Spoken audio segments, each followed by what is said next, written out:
James space telescope ने आखिरी किनारे से आगे 700 गैलेक्सीज को फाइंड किया। जब जमीन से इनके डिस्टेंस को मेजर किया गया तो साइंसदान को पता चला कि ये गैलेक्सीज बिग बैंग से 37 करोड़ सालों से लेकर 65 करोड़ सालों के दरमियान बनी थी। जेम्स स्पेस टेलीस्कोप से पहले साइंसदानों ने जितने टेलीस्कोप के जरिए जमीन से सबसे दूर वाली गैलेक्सीज को देखा था, तब वो गैलेक्सीज सिर्फ एक डॉट की तरह दिखाई देती थी, यानी साइंसदानों को उन गैलेक्सीज की शेप नजर नहीं आती थी, वहाँ सिर्फ एक डॉट दिखाई देता था। लेकिन जब जेम्स स्पेस टेलीस्कोप से कायनात के आखिरी किनारे से आके 700 गैलेक्सीज को फाइंड किया गया तो साइंसदान उन गैलेक्सीज को डॉट की तरह नहीं बल्कि उन्हें उन गैलेक्सीज की शेप दिखाई दे रही थी और इन गैलेक्सीज में अरबों की तादाद में स्टार्स मौजूद थे। इन 700 गैलेक्सीज की डिस्कवरी से यह पता चलता है कि कायनात के फॉर्मेशन के फौरन बाद स्टार्स और गैलेक्सीज कैसे बनी। हैरान करने वाली बात यह है कि कायनात के फॉर्मेशन के 600 मिलियन सालों बाद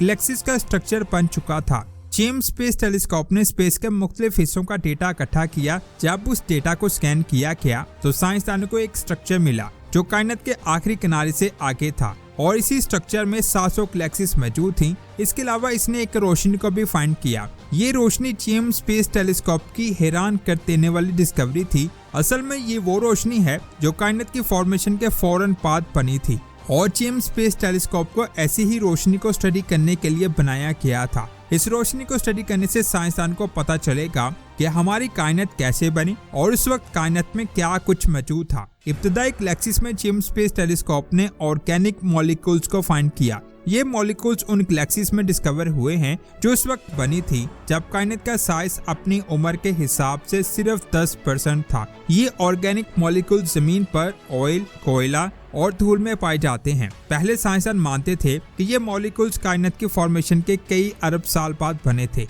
लेकिन जेम्स स्पेस टेलीस्कोप ने इस चीज को गलत साबित कर दिया। जेम्स स्पेस टेलीस्कोप से पता चला कि ये मॉलिक्यूल्स कायनात की फॉर्मेशन के कुछ देर बाद बन गए थे, यानी कायनात में बिग बैंग के फौरन बाद बहुत कुछ बन चुका था जिसके बारे में हमें पहले नहीं पता था। इन मॉलिक्यूल्स की डिस्कवरी से ये बात क्लियर हो जाती है कि कायनात की फॉर्मेशन के बाद बहुत सारे ऐसे राज हैं जिनको हमारी मौजूदा फिजिक्स एक्सप्लेन करने में नाकाम हो रही है। साइंसदान के मुताबिक अगर हम माजी में देख सकते तो हम ऐसे कॉम्प्लेक्स मॉलिक्यूल्स को भी देख पाते जो कायनात की फॉर्मेशन के फौरन बाद बने हों। अगर ऐसा होता तो मौजूदा फिजिक्स के कानून को चेंज करना पड़ता। जेम्स स्पेस टेलीस्कोप से पहले जब साइंसदान दूसरे टेलीस्कोप से कायनात की सबसे पुरानी गैलेक्सीज में इन मॉलिक्यूल्स को फाइंड करने की कोशिश कर रहे थे, तब उनको सिर्फ ये पता चल पाता था कि वहाँ ये केमिकल्स मौजूद हैं या नहीं। लेकिन जेम्स स्पेस टेलीस्कोप से साइंसदान इन केमिकल्स को डिटेल के साथ देख सकते हैं कि ये ऑर्गेनिक मॉलिक्यूल्स गैलेक्सीज में कहाँ मौजूद हैं। जेम्स स्पेस टेलीस्कोप ने जब SPT 0418947 नाम की गैलेक्सीज में इन मॉलिक्यूल्स को फाइंड किया तो साइंसदान को पता चला कि इन गैलेक्सी में इन मॉलिक्यूल्स की मौजूदगी एक जैसी नहीं है। इस गैलेक्सी का साइज उतना है जितना हमारी गैलेक्सी का है और इसमें कार्बन भी उतना ही है जितना हमारी गैलेक्सी में है। साइंसदानों ने पहले सोचा था कि इन ऑर्गेनिक मॉलिक्यूल्स का ताल्लुक स्टार्स की फॉर्मेशन के साथ हो सकता है, यानी जब स्टार्स बने तब ये मॉलिक्यूल्स भी बने। लेकिन जेम्स से हमें यह पता चला कि इन मॉलिक्यूल्स की फॉर्मेशन स्टार्स की फॉर्मेशन के साथ नहीं होती, क्योंकि जब स्पेस में नए स्टार्स की फॉर्मेशन को स्टडी किया गया तो साइंसदान को वहां ऐसे कोई भी मॉलिक्यूल्स नहीं मिले। जेम्स स्पेस टेलीस्कोप से पहले ये माना जाता था कि कायनात में जो पहला स्टार बना था वो कायनात की फॉर्मेशन के 1 अरब साल बाद बना था। लेकिन जेम्स ने 6 ऐसी गैलेक्सीज को फाइंड किया जिनका साइज हमारे गैलेक्सी से कई गुना ज्यादा बड़ा था। साथ ही इन गैलेक्सीज में कई सुपर क्लस्टर भी मौजूद थे जिनकी फॉर्मेशन बिग बैंग के 40 करोड़ साल बाद हुई थी। ये कायनात का सबसे बड़ा और सबसे पुराना स्टार क्लस्टर है। इसमें कई स्टार्स हैं। हैरान करने वाली बात यह है कि इस क्लस्टर में स्टार्स एक साथ बने, लेकिन इनकी प्रॉपर्टीज एक दूसरे से मुख्तलिफ हैं। इस चीज को देखकर साइंसदान हैरान है। वो इस चीज के बारे में जानने की कोशिश कर रहे थे, लेकिन उन्हें पता ही नहीं चल रहा था कि एक ही स्टार क्लस्टर में मुख्तलिफ प्रॉपर्टीज के स्टार्स कैसे हो सकते हैं। इसके लिए उन्होंने जेम्स स्पेस टेलीस्कोप के जरिए इन स्टार्स क्लस्टर को स्टडी किया, जिनके लिए उन्होंने एक गैलेक्सी GNC 11 को स्टडी किया। ये गैलेक्सी हमसे 13.3 अरब लाइट ईयर दूर मौजूद है। इस गैलेक्सी में बहुत यंग ग्लोबुलर क्लस्टर मौजूद हैं। इनसे निकलने वाले केमिकल्स में ऐसे पैटर्न होते हैं जो स्पेस में इंसानी फिंगरप्रिंट की तरह अपने सबूत छोड़ते हैं, और जेम्स स्पेस टेलीस्कोप ने इससे आने वाले केमिकल यानी रोशनी को स्टडी किया, जिससे साइंसदान को पता चला कि इस गैलेक्सी में बहुत ज्यादा मिकदार में नाइट्रोजन और कई स्टार्स मौजूद हैं। साथ ही इसमें बहुत सारे सुपर मैसिव स्टार्स भी मौजूद हैं, लेकिन अभी तक साइंसदान को पता नहीं चल सका कि एक ही क्लस्टर में स्टार्स की प्रॉपर्टीज मुख्तलिफ क्यों है। लेकिन जेम्स की डिस्कवरी से ये बात क्लियर होगी कि अब फिजिक्स के कवानीन को चेंज करने की जरूरत है। इसके बाद बात करते हैं 2014 में एक मूवी आई थी जिसका नाम था इंटरस्टेलर। इस मूवी में एक ब्लैक होल को दिखाया गया है जिसमें कूपर इसके अंदर गिर जाता है। मूवी के अंदर इस ब्लैक होल का नाम बताया जाता है गारगेंटुआ, और कूपर अपने स्पेसक्राफ्ट के साथ इस होल में गिरता है। शुरू में सब काला काला होता है, लेकिन जब ये थोड़ा आगे जाता है तो इसे कुछ पार्टिकल नजर आते हैं जो इसके स्पेसक्राफ्ट से टकराकर उसे तबाह कर देते हैं, और मजबूरन कूपर को इजेक्ट करना पड़ता है, जिसके बाद वो ब्लैक होल के अंदर गिर जाता है। लेकिन फिर अचानक वो ऐसी डिमेंशन में पहुंच जाता है जिसे फिल्म के अंदर 5th डिमेंशन का नाम दिया गया है, यानी एक और डिमेंशन जो हमारी जमीन से बिल्कुल मुख्तलिफ है। इस डिमेंशन में वो अपने माजी को देखता है और माजी में मौजूद लोगों से बातें भी करता है। अब यहाँ सोचने वाली बात ये है, क्या ऐसा सच में हो सकता है? क्या ब्लैक होल के अंदर जाने वाली चीजें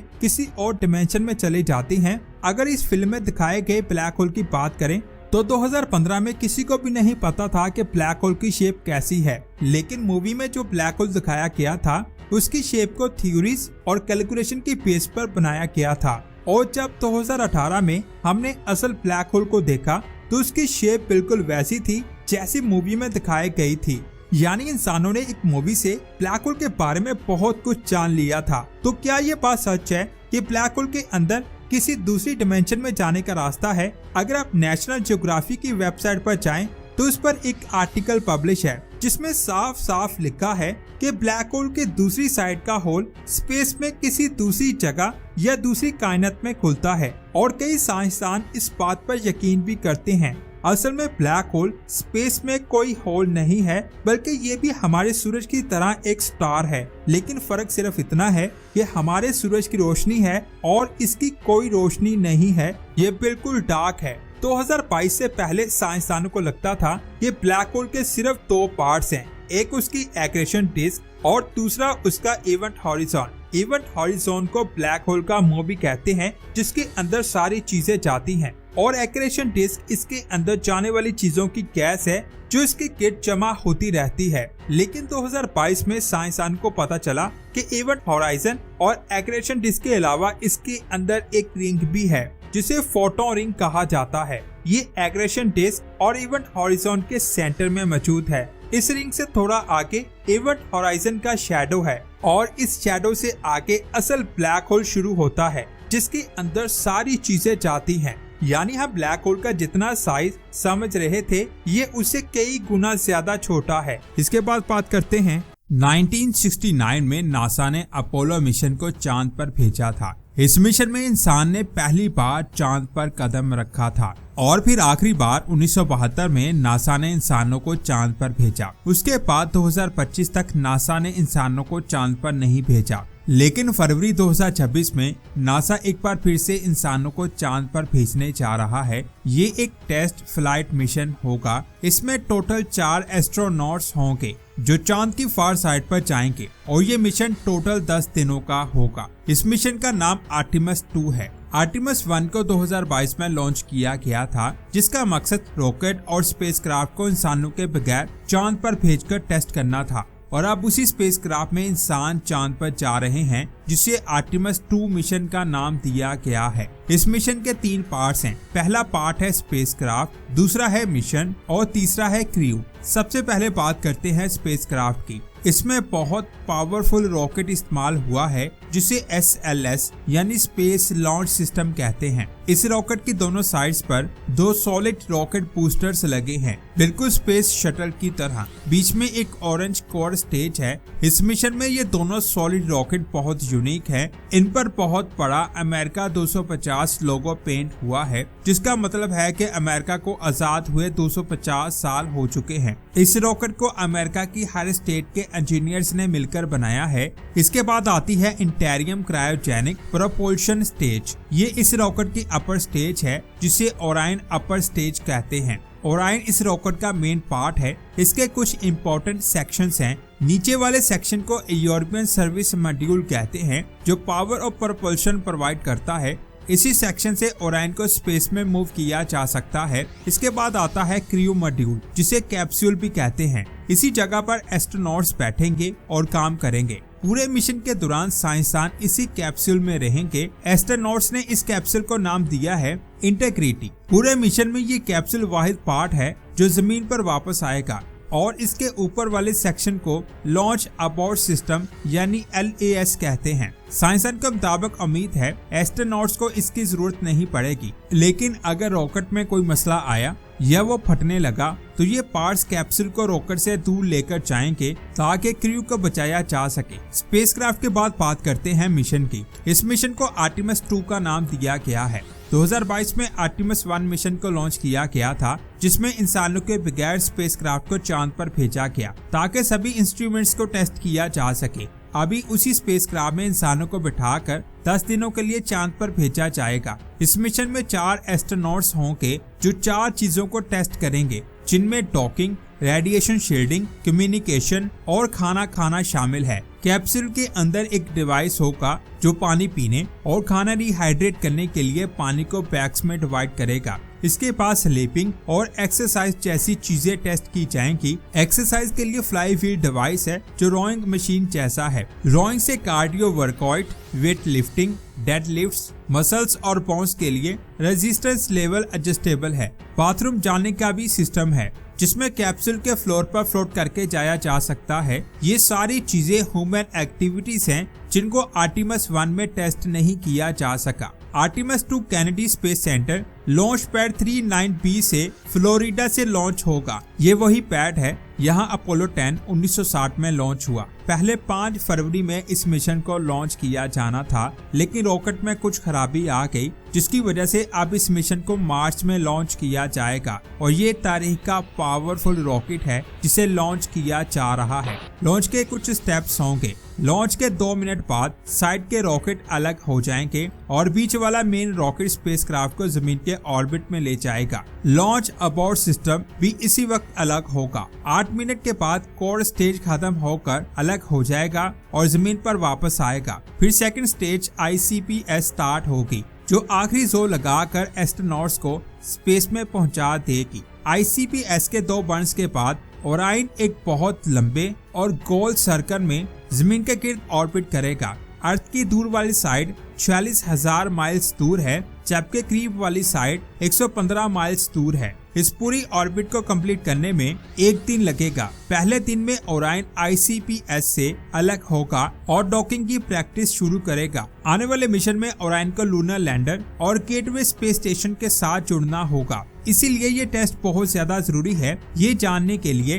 कि ऑटो पायलट सिस्टम बिना गलती के इतने सही से काम करता है। सबसे पहले ये चेक किया जाएगा कि थ्रस्टर्स वैसे ही काम कर रहे हैं जैसे प्लान किया गया था। पिछले साल बुच और सनी नाम के 2 साइंसदान कुछ टाइम के लिए स्पेस में फंस गए थे। वो स्टार लाइनर नाम का नया स्पेसक्राफ्ट टेस्ट कर रहे थे, लेकिन उनके थ्रस्टर्स में प्रॉब्लम आ गई। इसी वजह से नासा ने उनको वीक्स की बजाय कई महीनों तक स्पेस स्टेशन में रखा। नासा ये बिल्कुल नहीं चाहता कि ओरायन के साथ कुछ ऐसा हो, इसीलिए आर्टेमिस 2 में थ्रस्टर्स को अच्छी तरह टेस्ट किया जा रहा है। जब ओरायन दोबारा जमीन के करीब से गुजरेगा तो वो अपना इंजन दोबारा स्टार्ट करेगा जिसे ट्रांसलूनर इंजेक्शन कहते हैं। ये वो आखिरी पुश होगा जिसमें एस्ट्रोनॉट्स चांद की तरफ जाएंगे। अब सवाल ये है कि फ्री रिटर्न ट्रैजेक्टरी क्या होती है। इसका सिंपल मतलब है कि चांद और जमीन की ग्रेविटी से स्पेसक्राफ्ट खुद ही जमीन पर वापस आता है। इसके लिए किसी भी एक्स्ट्रा इंजन बर्न की जरूरत नहीं होती।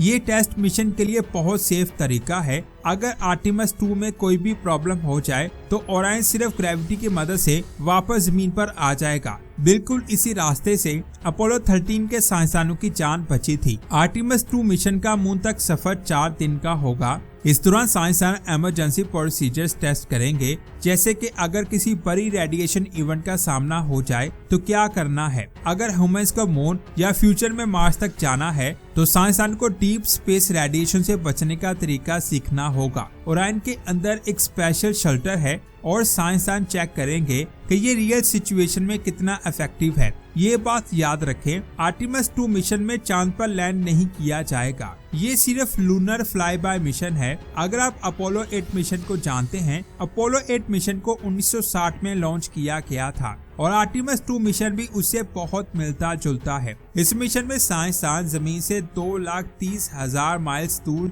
चांद की दूसरी साइड पर जाएंगे। ये साइड जमीन की दूसरी तरफ होती है, जिसे हम जमीन से नहीं देख सकते। आर्टेमिस 2 मिशन वहां तक जाएगा और साइंसदान चांद की सरफेस के सबसे करीब 4600 माइल्स तक पहुंचेंगे। फ्लाई बाय के बाद ओरायन छोटी छोटी करेक्शंस करेगा ताकि वापस जमीन पर बिल्कुल सही जगह और सही वक्त पर लैंड करे। पहले 4 दिन के बाद capsule integrity European space module से अलग होगा और जमीन के एटमॉस्फेयर में वापस दाखिल होगा। आखिर में कैप्सूल पैसिफिक ओशन में स्प्लैश डाउन करेगा। यहाँ यूएसए की नेवी साइंसदानों को रिकवर करेगी और इस तरह 10 दिन का आर्टेमिस 2 मिशन मुकम्मल हो जाएगा। इस मिशन का मकसद सभी चीजों को टेस्ट करना है। इस मिशन के बाद दोबारा से इंसानों को चांद पर भेजा जाएगा और इस बार चांद पर इंसान लैंड करेगा। आपका इस मिशन के बारे में क्या कहना है, कमेंट्स करके जरूर बताएं। जब इस मिशन को लॉन्च किया जाएगा तब भी मैं इस पर बहुत डिटेल वीडियो बनाऊंगा। वीडियो अच्छी लगी तो इसे लाइक और शेयर लाजमी करें।